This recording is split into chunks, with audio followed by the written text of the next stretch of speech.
Welcome to Vegas Hockey Hub here in the sports entertainment capital of the world, Las Vegas, Nevada, on PRConnectionsRadio.com, the voice of new media. I'm your host, Ian Rachiele. Now, most of the time here on Vegas Hockey Hub, we focus on your Vegas Golden Knights. Majority of the time, we focus on your Henderson Silver Knights. We'll talk about UNLV Rebels hockey. We'll talk about the junior hockey scene here in Las Vegas. But we're doing something a little bit different on tonight's show of Vegas Hockey World. Because even though talking about Vegas is fantastic, and it is, focusing on the rest of the division matters. Paying attention to the trio of teams out in California is important. And addressing your rivals is important when it comes to Vegas Hockey Hub. Because look, Vegas Golden Knights and the Anaheim Ducks is a rivalry. Henderson Silver Knights and San Diego Gulls is a rivalry. And discussing a franchise that is close in proximity to Vegas is important. So, main question on tonight's show is what is wrong with Anaheim? What is wrong with Ducks? Because as much as I could just do a cop-out, as much as I could just give an easy response, talk about Dallas Eakins, his 4-year contract and how his club option with the Anaheim Ducks, I'm not going to go that route. Main reason I'm not going to go that route is because his final year of his contract is this season. Dallas Eakins is not going to be a head coach in Anaheim for much longer. So he will be an easy cop-out to really bring up as the first reason. It's too easy. It's too simple. We are not going to do it on tonight's show. Instead, let's talk about main reason why Anaheim is struggling. The main reason why Anaheim is not being successful this season. And as it see right there, defense. What's a defense? Watching Anaheim and really seeing Anaheim for what they are, they really do not play much defense out there in Anaheim. In terms of the shift, in terms of how defensively the Anaheim Ducks perform, there isn't much to talk about in terms of positives on defense for the Anaheim Ducks. Not only did you pay John Klingberg $7 million to have 1 year in Anaheim, but when it comes to Anaheim Ducks, 8 points in 18 games, a -10 out in Anaheim, he does not look like the guy he once was in Dallas. John Klingberg out in Anaheim does not look like the guy that would get you 45 to 47 points a year with the Dallas Stars. He does not look like 2017 John Klingberg, who had 67 points, 59 of them being assists in Dallas all those years ago. Look, let's face the facts. John Klingberg, he is a veteran at this point in the NHL. So, fact that him at 30 years of age, $7 million, he does not perform at the level that he is supposed to be out in Anaheim. Also, Cam Fowler. Cam Fowler, former first-round pick of the Anaheim Ducks. He has been there forever. Look, he signed that 8-year deal, $52 million back in 2018.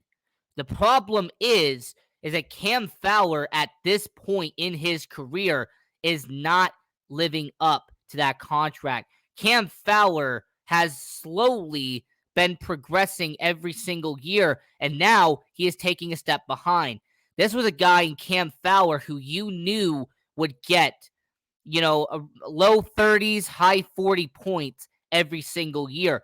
Cam Fowler was a guy who would get you 9 to 11 goals. He would get 24 to 28 assists. That was who Cam Fowler was. But what Cam Fowler wasn't in Anaheim, really ever since 2015, 2016, is a guy who's going to give you a positive plus minus in terms of the stat sheet.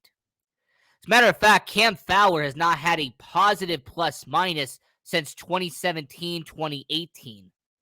There's also been the fact that Cam Fowler, outside of that shortened 2020, 2021 season, he has missed games every single year in Anaheim. I mean, he had only 59 games in 2018, 2019, 59 games in 2019, 2020. He missed 6 games in 2021, 2022. So for a guy in Cam Fowler who is still playing off that 8-year deal and who currently has 4 years left on said contract, it doesn't look good for the Anaheim Ducks. I also want to remind you that they also have given a modified no-trade clause to Kevin Shattenkirk. They gave a modified no-trade clause to Dmitry Kulikov. Cam Fowler's given a modified no-trade clause. John Klingberg, on his 1-year deal, had a no-trade clause that will become a modified no-trade clause in January. So Anaheim has a bunch of players on defense who are not living up to their contract. You have defensemen who are 30, 31, 32, 33 years of age, and that is a main part of the Anaheim Ducks.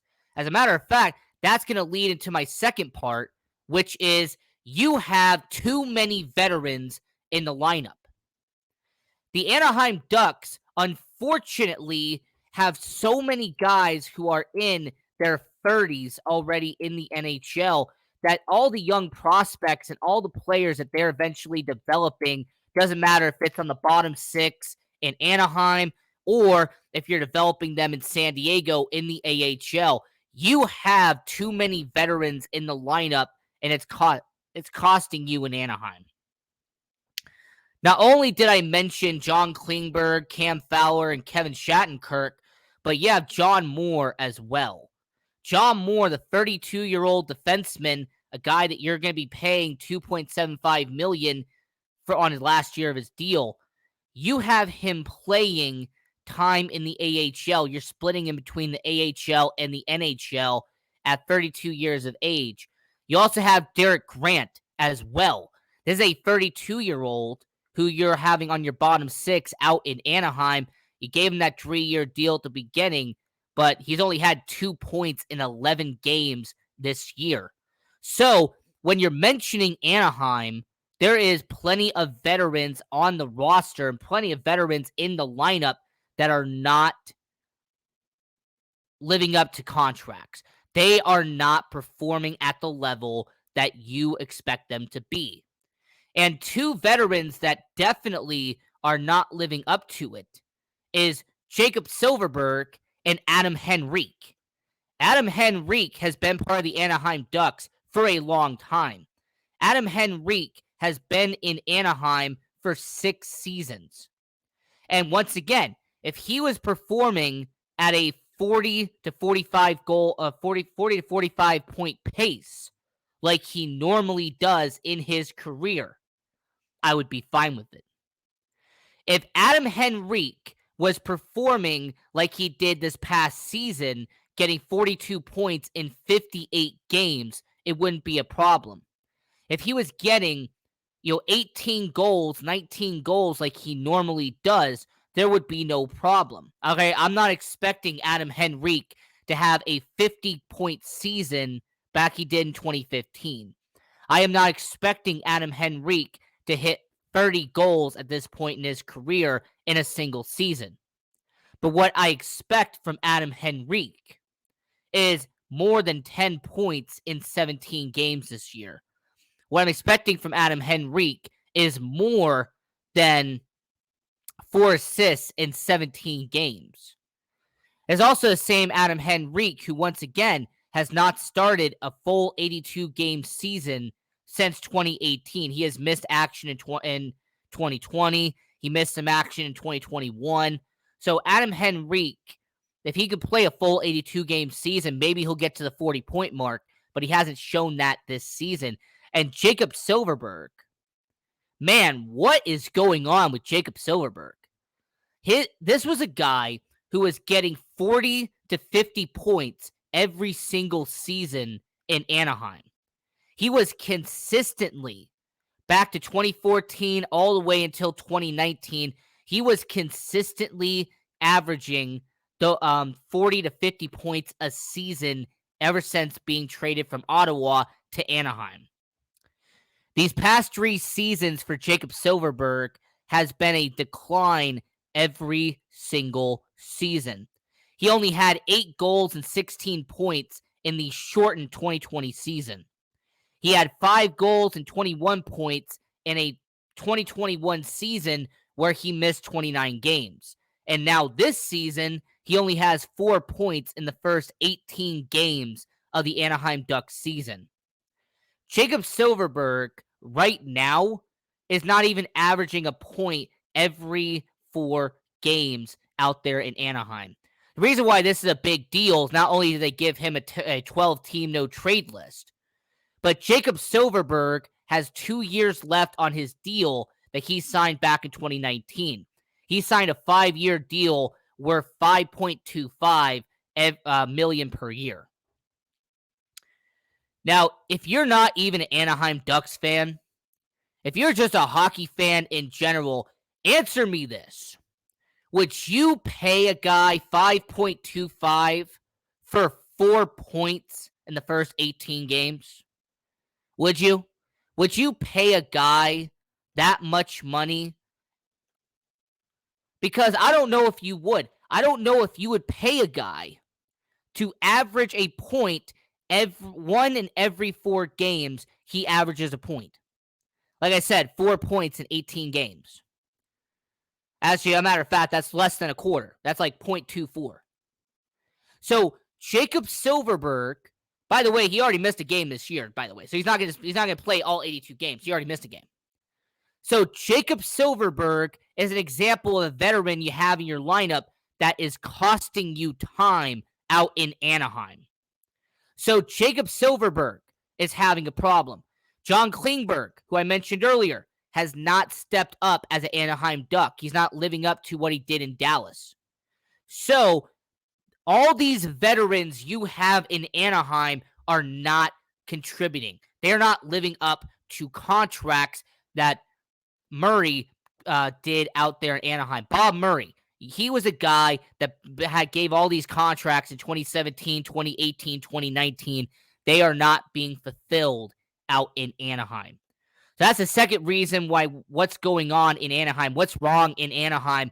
Reason 2, you have too many veterans in the lineup. Now, another reason why Anaheim is struggling, another reason why something wrong is going on in Anaheim is the John Gibson problem. Simply put, you need to trade John Gibson.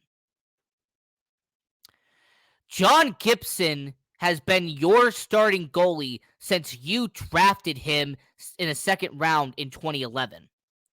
This is the same John Gibson that Bob Murray signed to an 8-year deal worth $51.2 million back in 2018. This is the same John Gibson that is only 4 years in to said 8-year deal. He is currently making $6.4 million with the Anaheim Ducks. He will make $6.4 million until 2027. Now, why does John Gibson need to be traded? What is the reason why the Anaheim Ducks need to let go of John Gibson? The simple facts is that when they signed John Gibson, he was winning games as a goaltender with the Anaheim Ducks. When John Gibson was signed back in 2018, he had just came off of a 60-game season where he had 2.43 goals against average, a save percentage of 92.6, and he got them to their last playoff appearance in 2018. He got them to a first-round appearance. John Gibson was paid by the Anaheim Ducks because he had gotten them success the 3 years prior. He had helped the Anaheim Ducks make it to the playoffs in 2016, 2017, and 2018. His stats were among the best in the NHL in 2016, 2017, and 2018. The problem is that ever since they signed him to that 8-year deal, his stats have gone down every single year. He went from a guy that was winning 25 to 30 games every single season to now his stat line looks terrible for Anaheim. John Gibson in 2018-2019 in 58 games played went 26, 22, and 8. That's also the same guy who went down a lot in terms of goals against average, averaging a 2.8 and a 91.7. But that's not the worst part. The following year in 2019-2020, 20 wins, 26 losses, and 5 overtime losses. All right, he essentially went 20 and 31 in 51 games for the Anaheim Ducks. He also hit a goals against average of 3 and a 90.4 save percentage. Well, how about that shortened 2020 campaign? 9 wins, 19 losses, and 7 overtime losses in 35 games, and his goals against average and save percentage stayed around the same from 2019. The last 2 seasons for John Gibson have been the worst of his career up to this point. 2021, he had 18 wins in 56 games played as the starting goaltender for the Anaheim Ducks. 18 wins, 31 losses, combining the overtime losses. He also had a goals against average of 3.19 and a save percentage of 90.4. Now that's bad enough, right? That is bad enough for any goaltender. But if you saw and if you have watched John Gibson this year, he has been one of the worst starting goalies in the NHL. In 14 games played, 3 wins, 10 losses, 1 overtime loss, a goals against average of 4, and a save percentage under 89.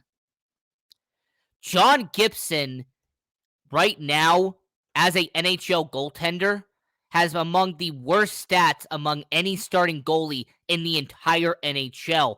The Edmonton Oilers and all of these teams that could maybe use a legit number 1 goalie, why not call up Anaheim and get John Gibson? As a matter of fact, John Gibson has been rumored to be leaving Anaheim for years now. There has been people who have been wondering if John Gibson can be saved by getting traded someplace else. I don't know, like the Toronto Maple Leafs. How about the Edmonton Oilers, like I said earlier? There is so many teams that need a legit starting goalie, and John Gibson needs to be saved from the Anaheim Ducks. The New Jersey Devils do not have a legit number 1. John Gibson could be a solution. Washington Capitals, Darcy Kuemper's there. Could you add another piece by getting John Gibson? There is, like I said, a handful of teams that need a starting goalie. John Gibson's contract is the main reason why he's staying in Anaheim. That's $6.4 million for the next 4 seasons. And that 10-team no-trade list, that is a huge factor as well. So, I don't know if you have to start a petition. I don't know if you have to start a GoFundMe, whatever it is, but I beg and I beg Anaheim to save John Gibson, to save your organization, and you trade John Gibson to an organization that needs a starting goalie. Trade him to an organization that could actually use a John Gibson for a playoff push. Because the Anaheim Ducks right now are wasting, and I mean really are wasting, the talent that is out in John Gibson. Because John Gibson is a good goalie. I still believe he is. but the Edmonton Oilers could use him. A team like, for example, the New Jersey Devils could use him. So I highly recommend to all the people who are watching right now, when it comes to John Gibson, when it comes to that contract, trade him and you will save yourself not only $6.4 million, but you also will save a goalie who's having a terrible time in Anaheim. Now, this isn't related to Anaheim, but what do you think about Vegas Golden Knights losing to Edmonton in overtime? I think Connor McDavid happened. I mean, to put it bluntly, what happened is that you essentially had Connor McDavid, the best hockey player in the world, take on the Vegas Golden Knights. That's what ended up happening. Now, reason number 4 on what's wrong with Anaheim Ducks is that you're putting your young players as healthy scratches. You're putting that guy right there, Pavel Regunda, as a healthy scratch in Anaheim. I don't understand why you have a 22-year-old who is extremely talented and you're putting him on your healthy scratch. You're not having him play in the AHL. You're not having him play productive minutes in the NHL. You are putting him as a healthy scratch in Anaheim. I can also do the same for Sam Carrick. I mean, Sam Carrick has only started 3 games all year for the Anaheim Ducks. This is a guy who this past season had 19 points for the Anaheim Ducks. But so far, you've only had him start in a trio of games this season. Also, Maxime Comtois. This was a guy who was part of the future for the Anaheim Ducks. Not even 2 years ago, during that shortened 2020 season, he had 16 goals in 55 games. He looked like a potential superstar for the Anaheim Ducks. Now, he is a scratch for the Anaheim Ducks, and he's actually had a lower body injury as well, so there's a chance that he might be gone for a while. There's also been all those discussions about the young players the Anaheim Ducks are going to use in their farm system. As a matter of fact, that's reason number 5 as to why the Anaheim Ducks have a problem. Let's just admit it. The Anaheim Ducks, yes, you have the 3rd best farm system in hockey. All right? You have one of the best upcoming talents in hockey. I love what the Anaheim Ducks have done with Trevor Zegras. I am a fan of Troy Terry. In fact, to me, Troy Terry has already become the best player in Anaheim at 25 years old. But the problem that the Anaheim Ducks have, Mason McTavish, 19 years old. He's a couple of years away. Isaac Lundstrom, a couple of years away. Max Jones, he's developing as your middle 6, but he is not there yet. Majority of the top prospects and majority of young talent Anaheim currently has in your system are not ready yet. Austin Strand, Simeon Benoit, they're not ready yet. How about Jamie Drysdale, the 20-year-old defenseman you drafted as your top pick in 2020? You had him play 8 games this year. He didn't put up a single point for your Anaheim Ducks. So, when it comes to Jamie Drysdale, he is an example of being a few years away. He's only 20 years old, so I'm not going to get upset with him. But he is not ready to become your top defenseman in Anaheim. He is not ready to become your number 1 yet, but eventually he's going to be. And even in your farm system, Axel Andersson, 22-year-old Swede that you have in the minors, he is a player that is in San Diego. I've watched him play live. He has talent, but he's not ready yet to be in the NHL. Lucas Doskel, your 22-year-old goaltender who I actually saw live. He is an exceptional goalie, but so far, he has not really been given a chance to play enough games in the NHL to get his feet wet, to get a cup of coffee, to get a chance in the NHL. How about Oli Erikssonek, who was a goaltender you drafted back in 2017? He has not even played a single game in the NHL. I also want to keep in mind, he is 23 years old. He came from Sweden. So Anaheim Ducks have a situation where you have two goalies in your farm system that could replace John Gibson, could replace Anthony Stolarz if you end up letting go of two veterans in net. You have options there. In your farm system, you have Ben King, you have Hunter Drew, you have Jacob Perreault, Braden Tracy. Anaheim has talent. They've had talent for a while, but you don't have them be ready yet. They are still 3 to 4 years away. It's not the 2022 Anaheim Ducks that are ready. It's going to be the 2025 Anaheim Ducks that eventually Jamie Drysdale is going to be an elite defenseman, or it should be elite defenseman. Troy Terry is not only going to be in his prime, he is going to be your leader in Anaheim. Trevor Zegras, when he eventually gets to 25 years old, 26 years old, he is going to be one of the best shooters in hockey. Mason McTavish, by that point, he will be 24 years old, 25 years old. He will become a top 6 center for the Anaheim Ducks. He will be one of your best options. Hey, I have heard people say maybe there's an opportunity for him and Zegras to be on the same line. Yeah, I agree. Zegras and McTavish would be an excellent pairing to have. But the problem is going to be, are those guys going to be given the time to develop properly in Anaheim? Will those players be able to actually improve and get better in Anaheim? That's the question. And the last reason as to why the Anaheim Ducks are not ready, the reason why there's something wrong in Anaheim is that you are injury prone, and this season has shown it. Not only did Maxime Comtois get a lower body injury in Anaheim, you also had Derek Grant, your veteran, who already suffered a upper body injury. You have Jamie Drysdale, your shoulder injury. He'll be out for half a year.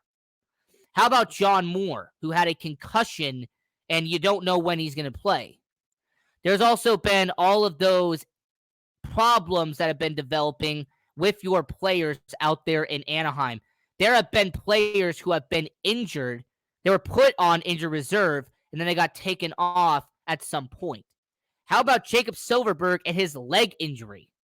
Did anybody forget that Jacob Silfverberg had a leg injury last year that cost him half of a season? Well, he officially came back. He does not look like Jacob Silfverberg, like I said earlier in the show. So he's had injury problems. How about a guy like Adam Henrique, who has had upper body injuries that have had him day by day?